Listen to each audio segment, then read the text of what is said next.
All right, Wade Allen Root with the great Bill O'Reilly. Always an honor to have him on my show. Every Monday, Tuesday, Wednesday, we get Bill in some form, usually interviews on Monday and Wednesday.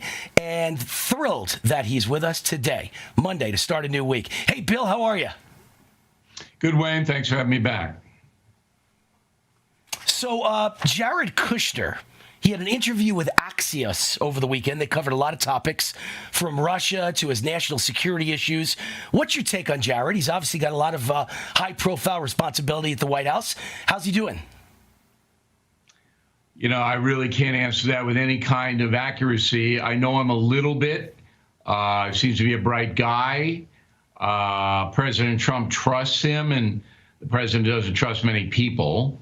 Obviously, it's his son-in-law.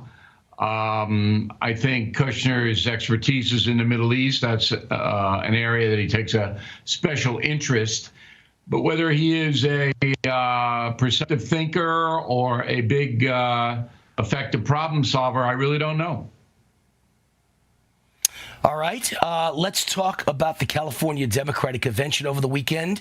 I think the word loons comes to mind. Hickenlooper was booed for saying that socialism isn't the answer. Capitalism is still the answer. And I'm sure he wants higher taxes and lots of regulation. He just doesn't want to call it socialism. And for that, he got booed. And Delaney was booed. I don't even know who Delaney is. There's another one of their candidates that disappeared off the for disaster in 2020. But let's hear what you think.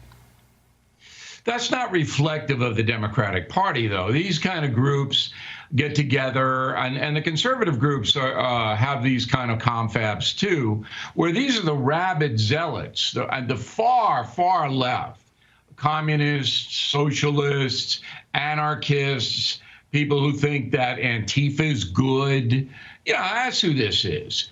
So if you're going to address this crew, you got to tell them what they want to hear, because they don't believe in freedom of speech. They don't believe in dissent. It's their way or you're a villain, and we'll try to hurt you. So I don't know why Hickenlooper, who I think is a fairly smart guy, although I don't like what he did at Denver, I don't know why he bothers to go in there. For what?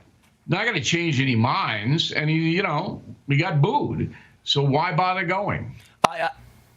I do want to remind you, though, you're correct that the people at these conventions are nuts and far to the left, and it's not the average Democratic voter, but it is becoming a lot of the average Democrat politicians who are at the top. That's what you're going to see. You know, the ones running for president want impeachment. The ones running for president like the Green New Deal. The ones running for president, some of them like socialism. Bernie Sanders, of course, calls himself a socialist. So they do have a problem with more than just the activist bill. They got people at the top who represent them, who sound a lot like the activists, don't you think?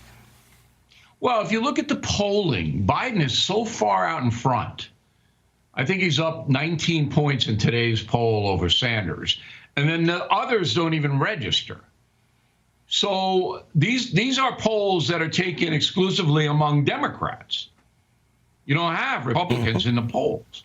So that tells you that most Democrats in America feel that these people on the far left are loons, and they're not taking them seriously. So Biden, he's way, way out in front, and he doesn't, he panders. Biden is a panderer, and he'll tell people what they want to hear, but he doesn't go out and start saying, we need to have Medicare for all and Green New Deal. You're not going to hear Biden say that, because I think that they know the majority of Democrats don't want to be that far left. And which brings up an interesting question. Why I tuned on Fox News this weekend, and I stumbled upon a town hall for Kristen Gillibrand. Why would they do that? I don't understand what the point would be for Fox News to give free publicity to someone who's getting 0% in the polls and who's ultra, ultra liberal on the loon end of the scale.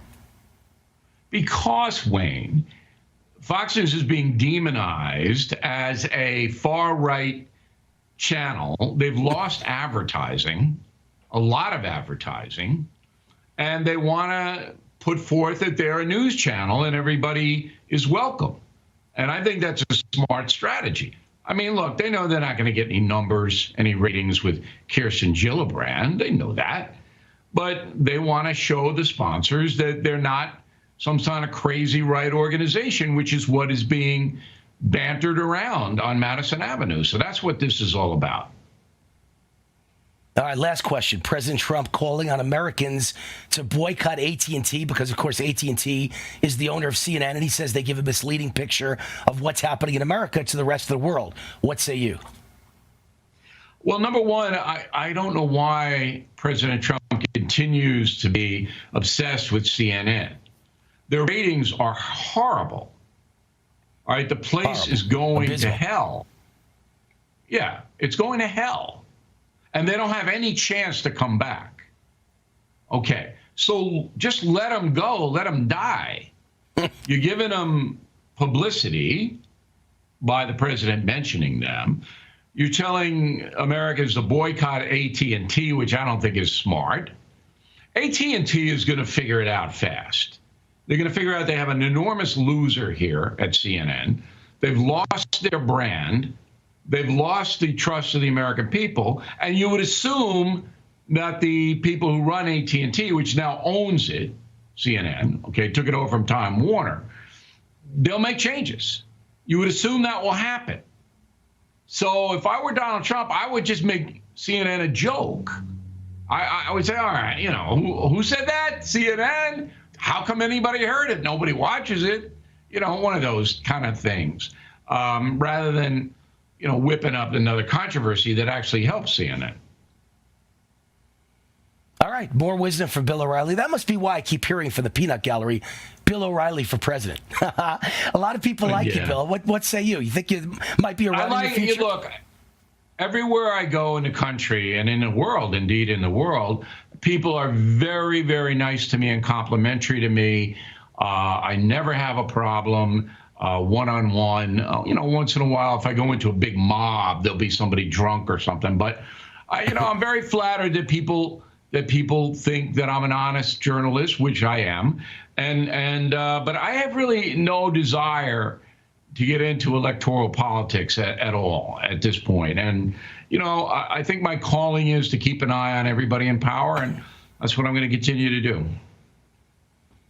All right. God bless you. Keep this New Yorker, Wayne Root, right at the top of your fan club, man. Love and appreciate everything you do. Thank you for coming on the show, Bill. Wayne. You just watched Newsmax TV, America's fastest growing news channel. Newsmax TV is now available for free on your smartphone. Just go to your iPhone or Android store and download the free Newsmax TV app. Then you can watch free TV news with an American spin anytime, anywhere in the world. Newsmax TV, real news for real people.